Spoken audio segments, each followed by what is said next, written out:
Kenangi ibu bapa, doakanlah sejahtera. Kita anak harus membela apabila sudah dewasa. Sebagai membuka tirai, tuan-tuan rahimakumullah, bila tadi kita mendengar ayat-ayat suci Al-Quran yang dibacakan oleh qari kita Al-Fadil Ustaz Hafiz mengenai hubungan antara anak dengan ibu daripada surah Al-Isra, dan juga ayat mengenai hubungan ataupun peranan seorang ibu daripada surah Luqman, marilah sama-sama kita reset hati kita, kita tenangkan jiwa kita, kita dengarkan soalan yang pertama yang akan diberikan pencerahan oleh Al-Fadil Ustaz Kazim mengenai apakah sebenarnya kedudukan seorang ibu. Di mana sebenarnya kedudukannya? Di kanan ke? Di atas ke? Dan di manakah sebenarnya kedudukan martabat seorang isteri dalam kacamata Islam? Tafadhalu Ustaz, afiduna wa lakum bijazil syukur. Assalamualaikum warahmatullahi wabarakatuh. Bismillahirrahmanirrahim.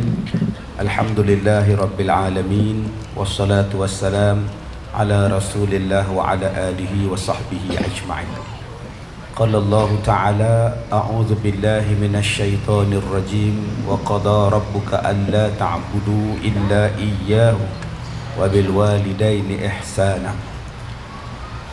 Makasih Ustaz ngurusi forum, sahabat-sahabat, ahli-ahli panel, tuan-tuan dan puan-puan, mudah-mudahan dirahmati oleh Allah Subhanahu wa taala. Alhamdulillah, forum kita pada malam ni bertajukkan tentang ibu dan isteri. Satu, kadang-kadang bila sebut tentang ibu, belum kahwin tak ada masalah sangat.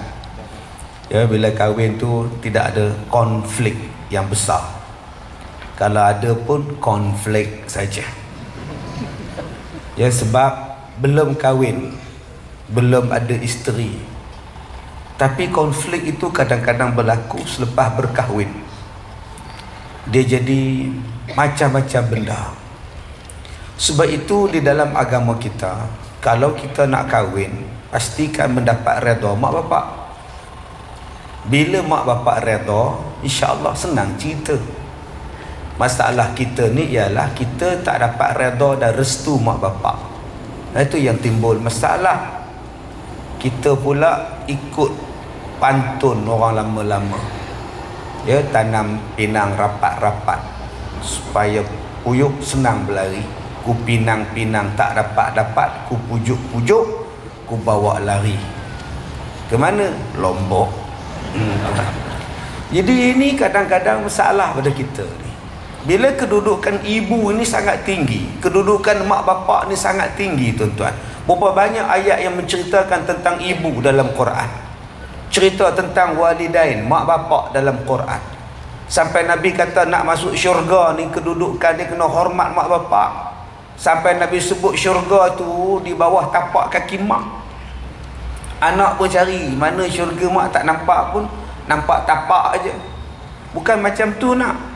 Maksudnya nak masuk syurga maknanya kena sayang mak, hormat mak, taat pada mak, selagi mana mak itu tidak menyuruh benda-benda yang maksiat kepada Allah. Kedudukan mak sangat hebat sampai mengatasi lebih daripada tiga kedudukan daripada bapa yang keempat. Ini kedudukan ibu. Sebab apa? Ayat yang ustaz kita baca tadi, dalam surah Luqman, wahnan ala wahnin wa fisaluhu fi amain. Mak kita ni mengandungkan kita ni susah atas susah, berat atas berat. Dah lah badan tu berat, bawa kandungan lagi berat pula. Susahnya orang yang mengandung susah. Kita yang mengandung pun susah juga. Laki-laki pun mengandung juga, tuan-tuan, cuma tak bersalin je, bawa perut ke sana ke sini. Orang perempuan masya-Allah, bila dah mengandung susah, bila dah bersalin lagi susah, bila dah ada anak kecil lagi payah. Kadang-kadang bila kita mengandung, bila orang perempuan mengandung, Masa kandungan tu senang lagi, anaknya tak ada demam dalam perut. Ada pernah tuan-tuan dengar baby demam dalam perut? Sihat ke? Sihat. Anak dalam perut tak sihat. Kenapa? Taun. Mana ada tuan-tuan? Anak tadi dia akan jadi demam kuning, anak tadi akan jadi merengek, menangis bila dah lahir. Masa mengandung, mana ada anak baby mengandung dalam perut ibunya, mana ada anak tu menangis? Pernah tuan-tuan dengar budak menangis dalam perut? Yang menangis tu dah lahir tu, cuba tuan-tuan dengar. Yang menangisnya apa? Yang dah lahir. Sampai kena tepuk pintu, tukar nama lain, baru dia menangis. Namanya Ahmad Al-Baq. Tapi baby dalam perut belum menangis lagi. Tak pernah kita dengar baby dalam perut menangis. Kuek, kuek. Anak siapa menangis? Anak saya dalam perut ni. Ha, kata dia. Tak ada tuan-tuan. Sebab itu kedudukan mak ni dah lah masa mengandung itu susah. Selepas daripada itu pun makin susah. Sebab itu Allah Ta'ala pesan pada kita, buat baik kepada mak bapak. Buat baik kepada mak bapak. Jangan bagi mak susah, jangan bagi ayah susah, jangan bagi mak susah. Kedudukan taat kepada mereka. Sampai Nabi sebut, redallah fil redal walid. Keredaan Allah letaknya pada keredaan bapa. Redallah fil redal walidain. Keredaan Allah bila mak bapak kamu redha pada kamu. Jadi bila kita nak kahwin atau dah kahwin, ingat tuan-tuan, kita sebagai anak laki-laki, kita sebagai orang laki-laki, walaupun kita dah kahwin, ketaatan kita kepada mak tetap berjalan macam biasa. Walaupun kita ada isteri, keutamaan kita terhadap ibu macam biasa. Saya tadi di airport Ipoh, saya dah nak masuk ke dalam bahagian nak cop immigration, dah dipanggil, tapi ada seorang masih lagi tahan saya. Kejap lah ustaz, kejap je. Saya kata dah kapal terbang pun dah sampai, saya nak pergi ke Singapura. Kejap je ustaz, kejap je. Ustaz, minta ustaz tolong nasihat abang saya. Saya tanya kenapa dengan abang? Dia kata, ustaz, abang saya dengan kakak ipar saya dah lama tak balik jenguk mak saya. Tapi abang saya dengan kakak ipar saya selalu datang kuliah ustaz, selalu attend kuliah ustaz. Tapi mereka dah lama tak balik, tak jenguk mak. Mak sekarang uzur. Sampai mak kata pada saya, ustaz, kalau mak meninggal, jangan benarkan abang kamu menyentuh mayat mak. Jangan benarkan abang kamu menyentuh badan aku. Jadi saya rasa takut ustaz bila mak cakap macam itu. Mak rasa kecewa sangat dengan abang, dengan kakak ipar ustaz. Boleh tak ustaz, kalau boleh dalam ceramah dia selalu datang kuliah ustaz, depan sekali duduk je. Bukan abang haji sinilah, bukan. Ni cerita di Malaysia, bukan Singapura. Jadi ustaz tolong sampaikan, saya takut ustaz, mak saya dah uzur sangat, saya takut abang saya tak sempat minta ampun. Jadi tuan-tuan yang dirahmati Allah, yang kedua, letak isteri kita. Isteri adalah satu amanah. Seorang yang diberikan amanah oleh Allah Ta'ala kita untuk jaga kita, untuk kita jaga, untuk kita pelihara, berikan kebaikan kepada mereka, jaga mereka. Sampai Nabi sebut beberapa orang yang baik-baik. Beberapa orang yang Nabi sebut dalam hadis-hadis Nabi, orang yang baik-baik. Khairukum man ta'allama al-Quran wa 'allamah.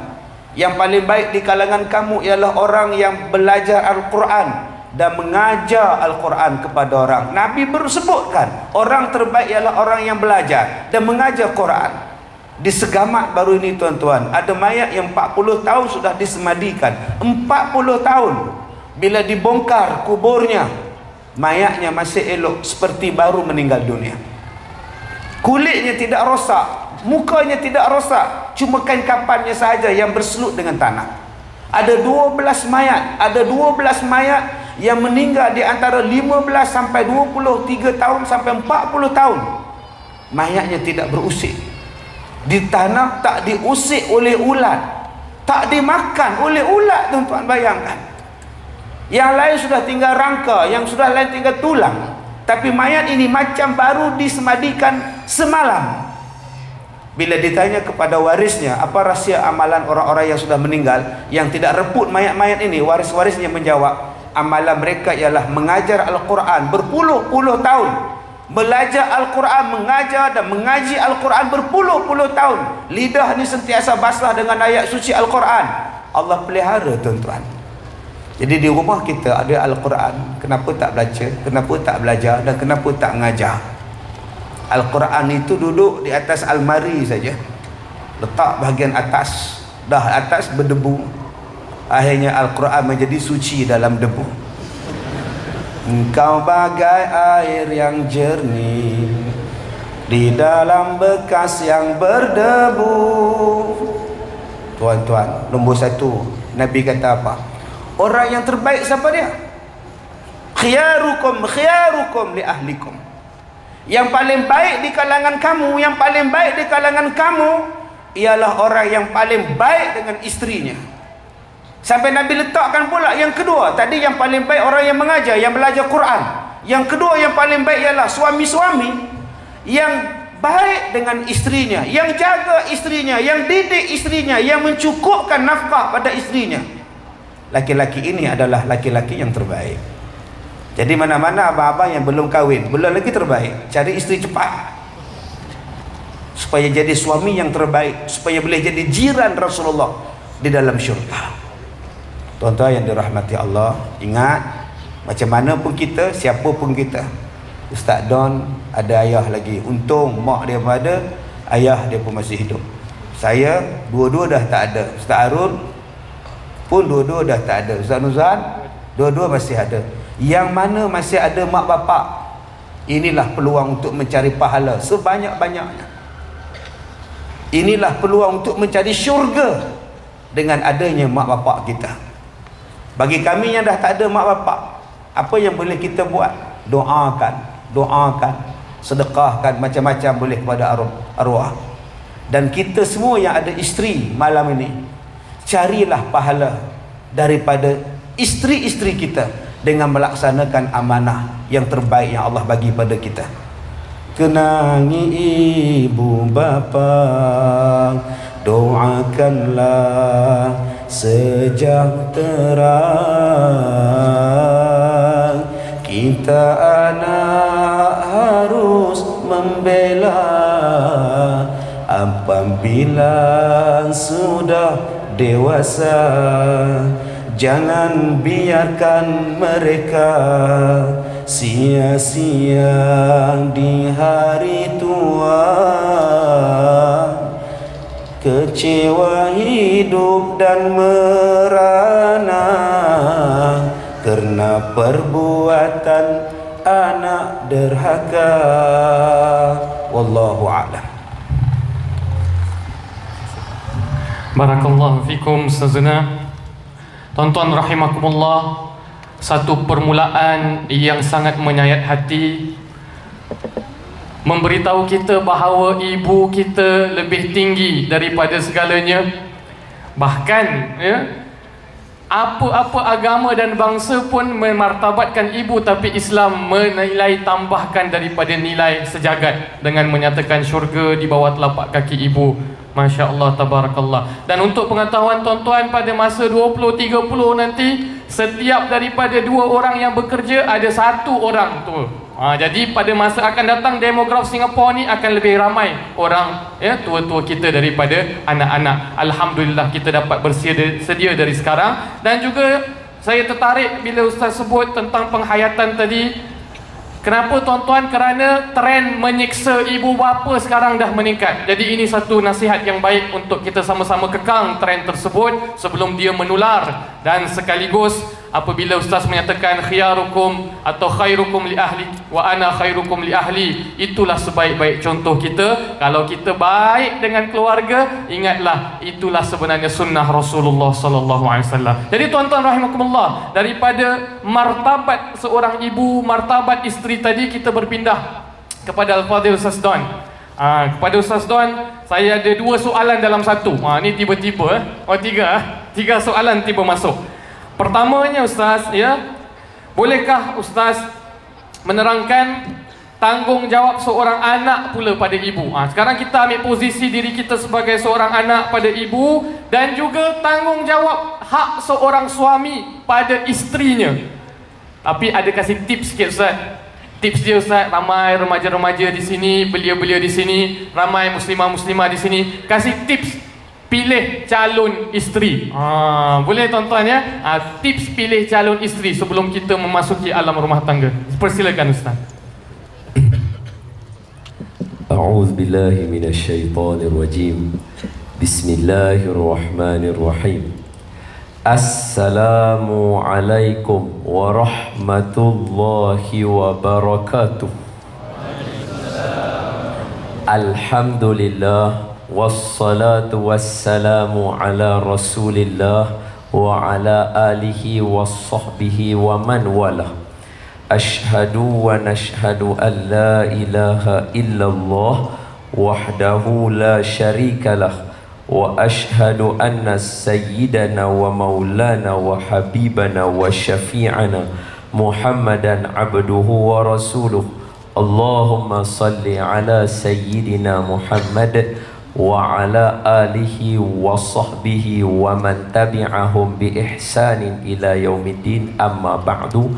Faya ibadallah ittaqullah usikum wa iyaya bitaqwallah faqad fazal muttaqun. Qala Allah subhanahu wa ta'ala fi kitabihil karim, a'udzu billahi minasy syaithanir rajim. Bismillahirrahmanirrahim. Ya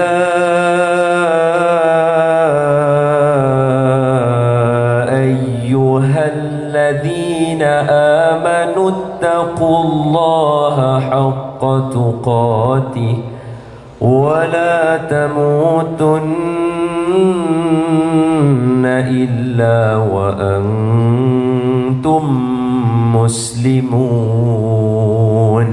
Shadaqallahul azim.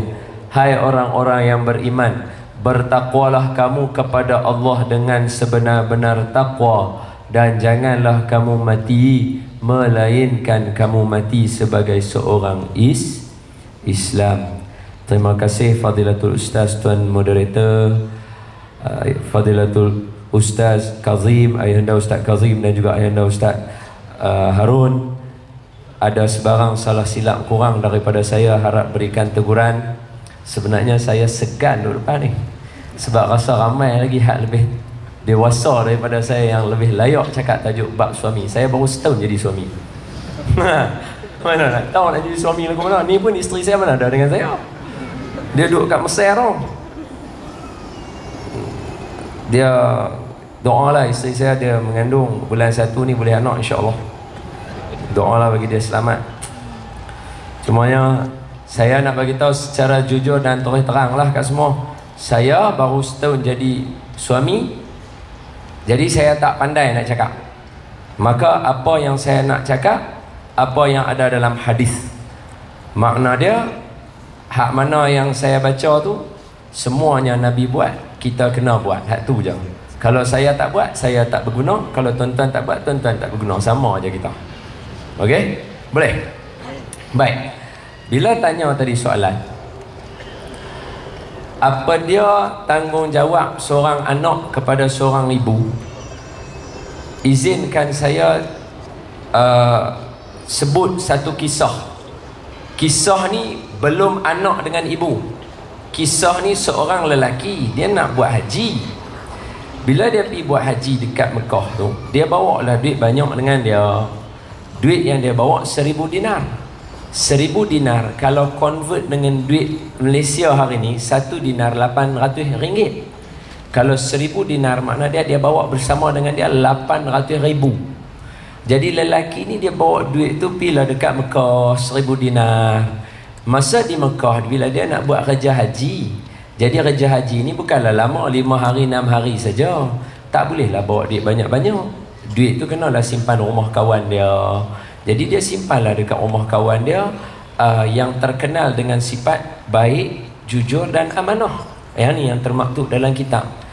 Kitab ni dikeluarkan cerita dia dan diceritakan oleh Dr. Zulkifli Muhammad Al-Bakri, seorang alim di Malaysia. Masya Allah, tabarakallah, mudah-mudahan Allah panjangkan usia dia untuk menyampaikan kita ilmu. Lepas tu, Bila lah bapi rumah kawan dia, dia ni lah, Assalamualaikum, Waalaikumsalam, ni nak pergi buat kerja haji. Oh, dia kata, lepas tu nak minta tolong simpan duit boleh tak? Kawan dia kata, silalah, aku ni boleh lah tolong simpan duit. Dia kata, tolong simpan ni 1000 dinar. Dia bagi kat kawan dia, dia pun pergi buat haji. Habis selesai kerja haji 5 hari tu, dia pun balik. Bila dia balik-balik, dia pergi lah rumah kawan dia tak sah tu. Dia bagi salam, Assalamualaikum, anybody home? Bila dia tanya lagu tu, lepas tu buka pintu, budak yang jawab, Waalaikumsalam, ya ada orang di rumah. Buka-buka tengok budak. Lepas tu dia tanya, lah abah mana? Budak tu kata, pakcik mai lah masuk dalam dulu. Bila jemput masuk duduk, dia kata, nak abang ni pakcik, dalam masa pakcik buat haji, abah meninggal. Pakcik ni dia kata, lah duit aku ni macam mana ni, 1000 dinar, 800,000 ringgit ni. Ada tak pak hang abang apa-apa? Ribu-ribu ke? Satu-satu dia ada ni, kawasan ni jangan main ni. Ada tak di abang tu? Budak ni kata, tak ada pakcik oi. Tak abang apa-apa. Ada tak dia kata, kawan aku ada bagi barang? Tak ada pakcik, abah tak cakap apa. Sampai sudah dia tanya anak kawan tu, anak dia tak tahu, isteri dia tak tahu, seluruh ahli keluarga dia tak tahu duit tadi letak mana tak tahu. Okey, tak apa. Dia ni pergi jumpa dengan seorang ulama. Dia jumpa dengan seorang ulama di Mekah ni, dia tanya. Cuma saya highlight sikit. Peristiwa ni di Mekah. Mekah merupakan satu tanah yang disebut sebagai tanah haram. Dan saya yakin Haji Ismail pun baru pergi. Ni kawan-kawan ni ramai ni, ayahanda dan bonda muslimin dan muslimat yang ada dalam majlis ni, yang dah pergi Mekah dan tahu di sana dia satu tempat yang benda yang tak berlaku di tempat kita boleh berlaku di sana. Baru saja doa sampai hajat. Ustaz lagi tahulah, ustaz lagi arif lah. Baru hajat hati dia sampai. Baru sampai hajat hati dia sampai. Betul tak ustaz? Jadi di Mekah ni, dia pergi jumpa dengan ulama tu, dia tanya ke ulama tu, Assalamualaikum, Waalaikumsalam, wahai tuan syekh, saya ni simpan duit dengan kawan saya. Bila saya simpan duit dengan kawan saya meninggal, saya tak tahu duit tu disimpan mana, nak buat macam mana? Maka tuan syekh tu kata, malam ni pergi dekat Telaga Zamzam. Bila sampai di Telaga Zamzam, panggil nama kawan kamu. Kalau kawan kamu daripada kalangan ahli syurga, maka dia akan menyahut panggilan kamu. Malam tu dia pergi. Dia panggil nama kawan dia 3 kali dekat Telaga Zamzam. 3 kali kawan dia tak menyahut panggilannya. Bila 3 kali kawan dia tak menyahut, esok tu dia pergi jumpa ulama tu, dia kata, wahai tuan syekh suruh saya panggil nama kawan saya tak menyahut pun panggilan saya. Tuan syekh ni kata apa? Inna lillahi wa inna ilaihi raji'un. Aku takut dia terdiri daripada kalangan orang ahli neraka. Lepas tu dia kata, macam mana dengan keadaan duit saya? Tuan syekh tu kata, ada satu lagi tempat, nama dia Telaga Barhut. Telaga Barhut ini berada di Yaman. Pergi di Telaga Barhut, panggil nama kawan kamu. Kalau dia daripada kalangan ahli neraka, dia akan menyahut panggilan kamu. Kawan ni pun naik kuda, pacu kuda, dia pergi kutuk. Dia pergi sampai di Yaman, dia pergi dekat Telaga Barhut. Ni Dr. Zulkifli cerita. Bila sampai di Telaga Barhut, dia panggil nama kawan dia. Dia panggil kawan dia punya nama bukan 3 kali, sekali je. Dia panggil, kawan dia menyahut panggilan dia. Ya. Dia terkejut. Makna dia kawan dia daripada kalangan ahli neraka. Mula soalan pertama dia tanya, oi Mat, duit aku hang letak mana? Alah, tujuan dia pergi tu lah, dia nak tanya duit. Bukan kira kawan tu neraka ke tak. Ada kawan tu dah selamat dah duduk dalam neraka lah, buat macam mana? Hak dia tu duit dia. Bila dia tanya-tanya macam tu, kawan dia kata, hang jangan takut, duit hang aku simpan dengan elok. Hang pilah rumah aku, hang tengok di sekian-sekian tempat, dekat bawah satu pokok aku tanam duit hang di situ. Isteri aku tak tahu, anak aku tak tahu, siapa pun tak tahu. Sebab apa? Duit yang banyak ini boleh menggelapkan mata siapa-siapa aja boleh buat lari duit hang ni. Jadi aku tak percaya dengan orang lain. Aku tanam duit tu, aku yang jaga duit tu untuk hang elok-elok. Maka timbul persoalan pada kawan dia. Dia amanah, dia jujur, dia baik, tapi apa sebab dia masuk neraka? Sedangkan duit tadi dia boleh buat lari. Maka tanya kawan dia kepada hak kawan untuk masuk neraka ni. Dia kata apa? Wahai sahabat, apa sebab yang menyebabkan hang masuk neraka sedangkan hang begitu amanah jaga duit aku? Dia tanya lagu tu. Apa jawab kawan dia? Tuan-tuan ingat tau, ni saya habaq ni. Ini bukan anak dengan mak, bukan suami dengan isteri. Dengar elok-elok. Dia kata, aku ada seorang adik perempuan. Adik perempuan aku miskin. Adik perempuan aku susah. Adik perempuan aku hidup dalam keperitan. Aku, dia kaya, dia baik. Aku tak pernah tanya khabar dia, tak pernah ambil tahu dan tolong dia. Dan yang ketiga yang paling saya terkejut sekali bila saya baca kitab tu dan saya dengar Dr. Zul sendiri cerita, saya terkejut dengar apa dia. Yang ketiga, tadi yang pertama, aku tak pernah ambil tahu, tak pernah tanya. Yang kedua, tak pernah tolong. Yang ketiga, aku tak pernah ada rasa belas kasihan pada adik aku. Makna dia, dengan sebab tiga ni aku ditarik masuk dalam neraka. Hak perasaan duduk dalam hujung hati tu. Perasaan yang duduk dalam hujung hati tu pun Allah akan korek balik ke akhirat esok. Dia akan tanya soalan tu. Itu abang dengan adik perempuan.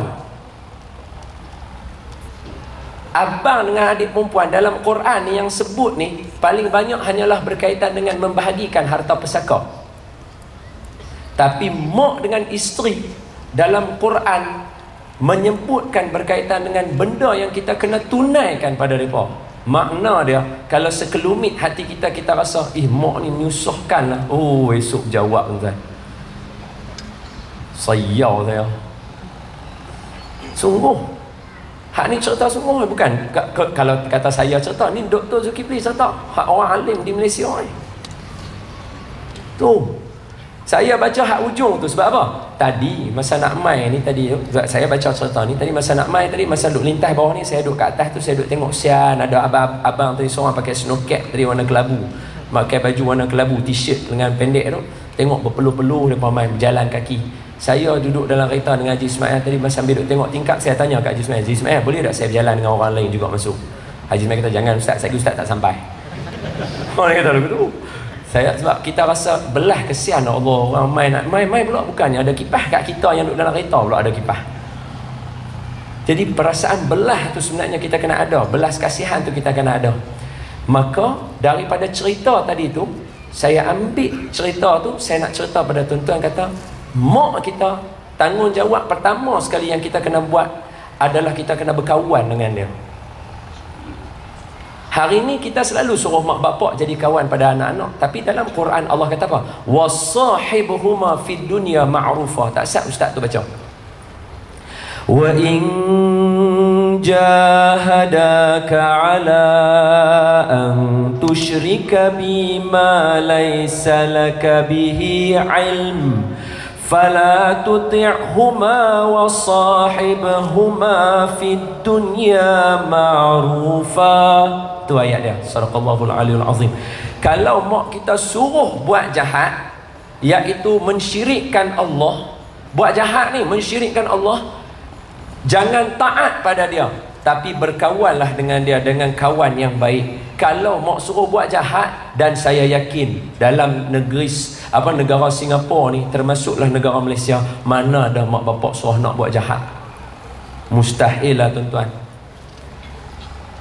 Mustahil lah. Saya yang anak duduk dalam perut pun duduk sembang jadi macam orang gila pula dah.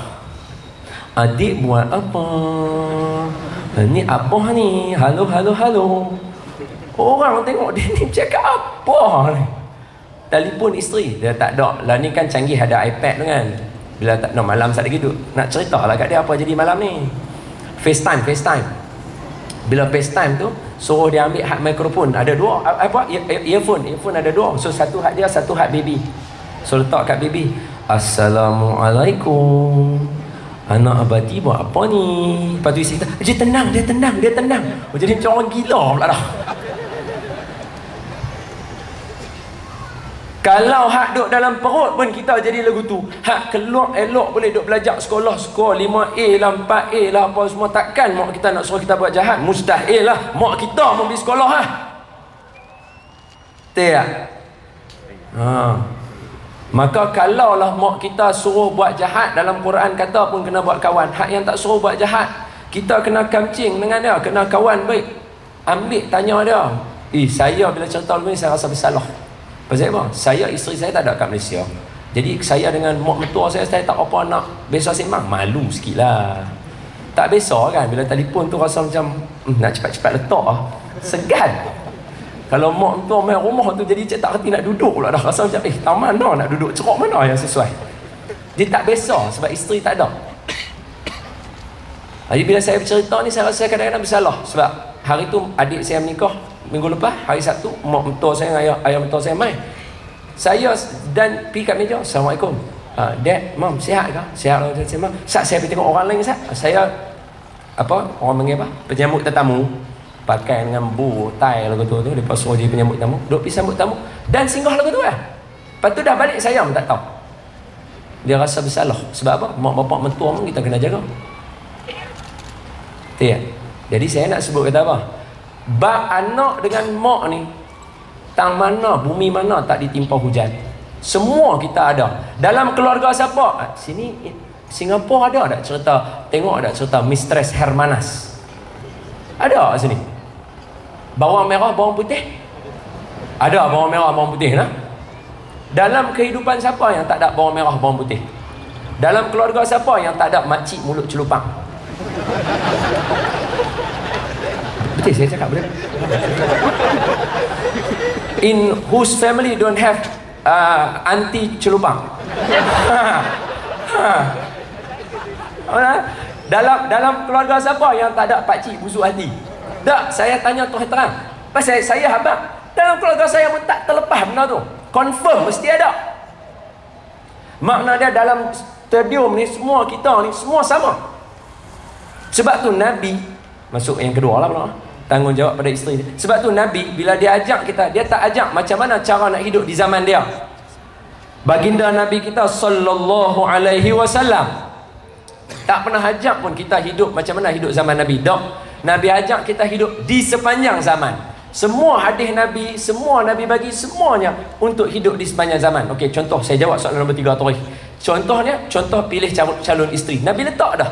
Kawinlah isteri kamu, tungkahul mar'ah li arba'. Kawin orang perempuan kerana 4. Pertama, li jamaliha, kerana cantik dia. Nabi habaq tak cantik lagu mana? Tak. Nabi bagi subjektif. Sebab apa? Sebab the beauty is on the eye of the beholder. Hampa jangan ingat aku sangat tak hati orang putih. Hampa jangan ingat aku tak hati. Sebab beauty tu dia duduk kat mata kita. Ada orang dia tengok perempuan kulit warna putih kebu. Oh, dia kata lawa. Dia tanya orang lain, orang dia kata tak lawa, aku okey lah. Hak yang kawan kata tak okey ni pula, dia tengok jenis kulit lagu macam siapa tu? Hak ni sikit Beyonce. Sebut je lah, tak kenal pun. Kenal saya. Oh, dia tengok hak lagu Beyonce tu, dia kata, ui lawanya. Hak kawan yang seorang ni kata, tak ada apa pun, kawan ni kulit gelap pun, baik cari kulit. Sebab apa? Putih tu sepanjang zaman ada orang kata lawa, ada orang kata dak. Hak kulit gelap pun sepanjang zaman ada kata lawa, ada kata dak. Sebab tu Nabi kata, kahwin orang perempuan kerana cantik. Yang penting, dia cantik di mata kita. Kita tengok dia, kita syok. Mesti. Sebab tu dia tak boleh pukul isteri kat muka. Lepas tu isteri tak boleh duk bagi lutut naik muka suami. Oh, dia buat macam kawan tu, bagi lutut kalau berdarah hidung kalau tak boleh. Takat terkejut dalam tidur tu, bila terkejut mimpi tu takat tendang jatuh katil okey lagi. Dia mengelupuk kadang-kadang malam kan, dia mimpi kita tersentuh perut dia apa-apa, dia bagi sekali tu jatuh guling katil. Hak tu tak apa pasal kena perut, hak muka jangan. Pasal apa? Cantik tu penting. Tapi tak, tengok kata Allah Ta'ala, semua empat-empat ada mata, semua empat-empat ada satu hidung, semua empat-empat ada mulut. Tapi ubah sikit jadi lagu muka Ustaz Harun, ubah sikit jadi lagu muka Ustaz Kazim, ubah sikit jadi lagu macam Tuan Moderator, ubah sikit jadi macam muka saya. Ubah tak mana pun tak tahu. Tapi yang penting ada rupa dia. Jadi Nabi bagi tahu kata, kahwin orang perempuan kerana cantik dia. Mesti kena. Tapi cantik pulang, serah masing-masing. Dia tak ada kata, apa nikah dengan orang rambut pendek, orang perempuan kena rambut panjang. Dah dia suka rambut pendek. Tak apa, saya takat tu je lah, boleh contoh. Lanjut budak-budak ramai. Nak bagi contoh advance tak boleh. Kalau saya kejip mata tu tuan-tuan faham lah. Lepas tu kahwin orang perempuan. Jadi saya titik di situ. Kahwin orang perempuan tadi ada 4, kerana cantik, kerana keturunan. Nabi kata kerana keturunan. Walaupun dalam hadis Nabi kata kahwinlah dengan orang perempuan yang boleh bagi zuriat banyak, tapi Nabi tak menafikan untuk kahwin dengan orang perempuan yang zuriat sikit, tak ada masalah. Pilih kat kita, terserah. Pilih. Kahwin mana-mana. Yang ketiga, kahwinlah dengan orang perempuan yang mana apa? Yang ada harta. Apa dia? Kerana harta dia. Kerana dia ada harta. Tapi Nabi tak kata yang banyak harta itulah bagus. Tak. Nabi kata ada harta. Makna dia kalau sesama contoh student nak kahwin, dia tak ada harta. Harta dia ada sikit. Dia ada contohnya pensel box aja ke. Dia ada apa beg sandang aja ke. Tak apa. Benda tu harta dia. Kurang-kurang dia ada. Kahwin. Kalau kita selesa, sila. Dan yang keempat Nabi kata kahwinlah dengan agama. Tapi yang ni pelik. Hak nombor 4 dia tak buat macam 3 ni, dia bagi explanation. Nampak tak Nabi? Hak 3 ni ambil buatlah lagu mana pun. Siapa sukalah ikut masing-masing. Tak ada siapa salah. Tapi yang 4, taribat siadak. Ambillah yang agama, kamu akan senang. Agama Islam. Dia explain pula. Makna dia esok kalau tuan-tuan, maafkan saya nak. Isteri saya mengandung, saya pesan ada, jangan lupa baca Quran. Saya baca kod jauh, hak dia anak dekat dengan dia. Saya pesan dia suruh baca surah Maryam. Tapi sebelum dia pergi Mesir nak pergi duduk seorang-seorang tu, dan sehingga sampai sekarang lah, setiap kali baca surah Maryam tu saya dengar baca dan perbetui bacaan lagi. Pasal apa? Ni nak bagi anak dengar. Kita nak baca, tuan-tuan nak masuk kena ada kunci, nak buka kereta. Gigi kunci semua mana sama. Kalau silap masuk gigi dia, tak buka kereta. Baca surah Maryam untuk anak nak jadi cerdik. Salah makhraj huruf dia, kunci dia tak betul, tak jadi. Dengar juga tuan-tuan. Pasal apa? Agama Nabi pesan tadi, kena cari yang ada agama, dia senangkan kita. Semua orang kena ada agama. Anak kena ada agama, suami kena ada agama. Dan yang paling saya nak bola sekali, boleh tak sikit lagi?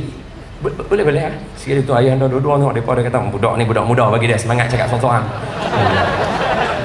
Kenal lah aku sorang-sorang. Apalah cakap bila ada orang semua cakap. Dia tak tahu. Angin ni tiup hilang air dia. Ni bukan yang tu. Nak abang kata. Tak, bukan. Nak abang ni. Saya nak pesan. Suami isteri, mak dengan ayah dengan anak. Pokok paling utama sekali tanggungjawab antara semua tu. Sebab kalau nak baca tanggungjawab satu-satu, baik tuan-tuan buka buku Jabatan Agama tuan-tuan yang MUIS sedia tu, dah tanggungjawab dia senarai. Saya nak bagi yang penting. Mak, ayah dengan anak, suami dengan isteri dan anak-anak. Yang paling penting adalah semayang berjemaah. Itulah tanggungjawab dan peranan yang paling besar. Tuan-tuan cuba bayang, baru bergaduh tak sah. Tak kira mak dengan anak bergaduh, ataupun mak ayah dengan anak bergaduh, ataupun suami isteri bergaduh. Gaduh-gaduh, lepas tu azan masuk. Cuba tengah duk gaduh-gaduh tu, suami abang, yang stop saya azan saat tu, masuk waktu. Dia pun azan. Agak-agak lepas dia bagi La ilaha illallah Allahumma rabba hazidan wa kita baca sampai habis, amin, isteri dia sambung. Tu dia lah. Masuk waktu buat baik pula dah. Dia gaduh. Takkan pula isteri kita bila dia dengar lagu tu terus taubat lahum, dia mesti pergi ambil wudu. Hak kita pun pergi ambil wudu. Ambil wudu, dua-dua nak berdiri semayang. Takkan kok masa suami kita soft, kita berdiri, ataupun ayah kata atau anak jadi imam untuk mak bapak kan. Anak kata soft, lepas tu seorang komat Allahu Akbar, Allahu Akbar. Contohnya suami komat. Takkan isteri nak kata tunjuk baik tu. Mesti tak ada lah. Confirm. Sebab apa? Saya bagi contoh ni pasal sedangkan lidah lagi tergigit. Ini kan pula suami isteri. Buang yang keruh, ambil yang jernih, baru teguh peribadi.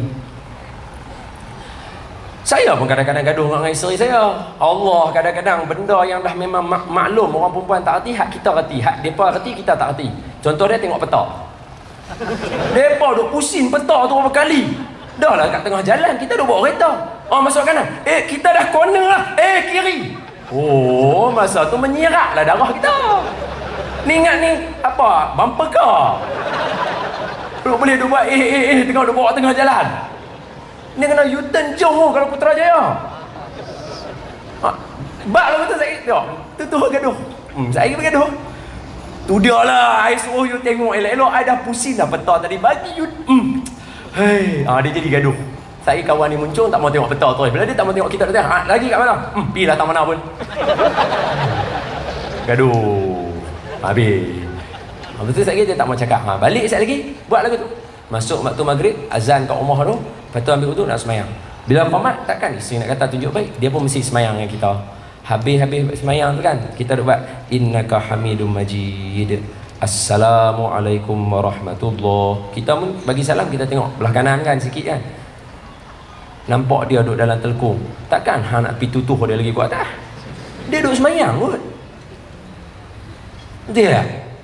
Bagi salam belah kiri, nampak dia pun bagi salam belah kanan. Bagi salam, ikut kita, dia ikut kita. Tak mana yang kita tak redha dengan dia. Habis-habis tu, angkat tangan baca doa. Salam cium tu, hilang habis. Sorry ayah, tadi silap ni. You tengok peta tak mana pun tak apa. I boleh jalannya tadi. Dia jadi lagu tu. Betul tak apa saya cakap? Sebab saya amalkan benda ni. Sebab saya pun tak lari daripada bergaduh dengan isteri. Tak lari. Wallahu alam. Maka peranan dia yang tadi untuk semua sekali, anak berkawan dengan mak bapa, jaga elok-elok, jaga maruah mereka, jaga agama, jaga hubungan baik dengan mereka, kawan lah maksud dia. Hak suami isteri dengan mak bapak sekali campur adalah semayang berjemaah. Itu yang paling kena jaga. Untuk yang nak kahwin 4 tadi. Wallahu a'lam. Habis. Wallahu a'lam bissawab. Barakallahu fiik Ustaz, ya. Jadi alhamdulillah tuan-tuan, jadi kalau tengah kecoh-kecoh, gaduh kat rumah tu suami isteri, ya, azankan isteri kita, ya. Baik, ya. Alhamdulillah.